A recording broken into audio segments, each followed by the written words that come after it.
Медведев Украинага өкүм чыгарды. Орусиянын Коопсуздук кеңешинин төрагасынын орун басары Дмитрий Медведев Украина жок болот деп божомолдоду. Ал бул тууралуу өзүнүн соц тармактагы баракчасына жазып чыкты.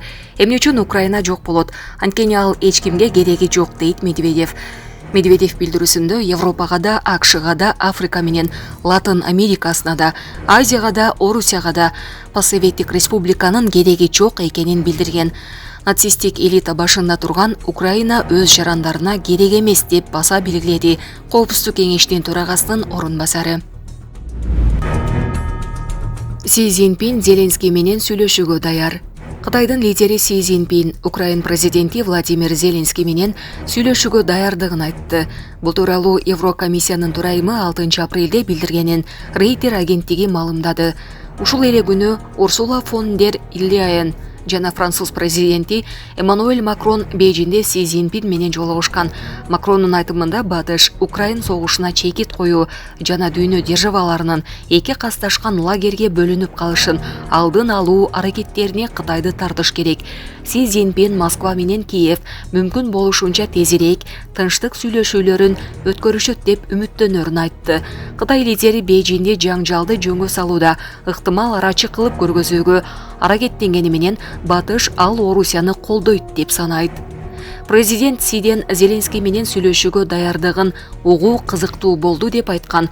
Фон дер Ляйен анын сөздөрүн позитивдүү деп сыпаттады. Маалыматка караганда Кытай жетекчиси сүйлөшүү ыңгайлуу шартта жана убакытта өтөрүн кошумчалады. Си Цзиньпин мартта орус президенти менен Москвада жолуккандан кийин Зеленский Кытайдын лидери менен кездешүү ниетин билдирип келатат. Макрон менен фон дер Ляйенге чейин Бейжиңге Германиянын канцлери жана Испаниянын өкмөт башчысы барып кетишкен. Жакында Еврошаркеттин тышкы саясатынын жетекчиси Жозеп Борреллдин Бейжиңге аттанары маалым болду. Талдоочулар европалыктарды биримдиктен ири соода өнөктөшү болгон Кытайдын Орусия менен жакындашуусу сарсана кылып жатканын айтышат. Алар Си Цзиньпинди Путинди согушта курал жарак же каржылык жактан колдобоого көндүрүү аракетин көрүшүүдө. 21 мартта Кытай жана Орусиянын жетекчилери Москвада расмий жолугушкан. Анын жүрүшүндө Украина негизги талкууланган маселелердин арасында болчу. Ага чейин Бейжин согушту жөнгө салуу планын сунуш кылган. Бирок батыш ал сунушту салкын кабыл алган.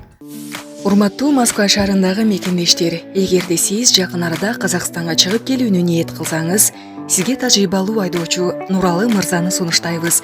Биздин Ай-Фортуналар кызмат кылат. Унабыз ыңгайлуу жана кенен, жолдо кыйналбайсыз. Жолго чыгарда документти чорнойдон текшеребиз. Беспересадка өзүбүз алып келип чыгабыз. Биздин дарек Метро проспект Мира 39А.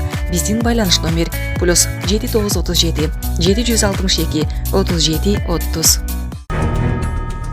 Блинкен Украинадагы атышууну токтотууга каршы экенин билдирди. АКШнын бийлиги Россия менен Украинанын ортосундагы ок атышууну токтотуу үчүн мүмкүнчүлүк көрбөй жатат.